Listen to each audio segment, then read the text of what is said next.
नमस्कार, मनीषा यादव अपने YouTube channel पर आप सबका स्वागत करती हूँ। मैं एक सोहर का उठान गीत सुनाने जा रही हूँ। आप लोग कैसा लगा कमेंट में ज़रूर बताइएगा।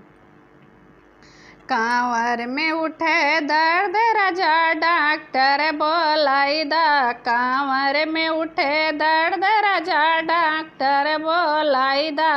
डॉक्टर त मंगे धना 5 रुपया।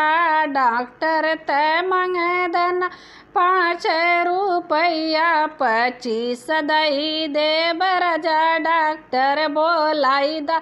25 दई देब राजा डॉक्टर बोलाई दा। कांवर में होले दर्द राजा डॉक्टर बोलाई दा। कांवर में होले दर्द राजा डॉक्टर बोलाई दा। डॉक्टर त मंगे धना तुअरी मड़ैया। डॉक्टर त मंगे धन तुअरी मड़ैया। महल दई देब राजा डॉक्टर बोलाई दा।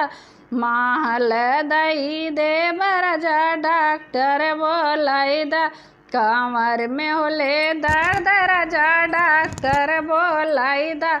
डॉक्टर त मंगे धना तुअरी बहनिया।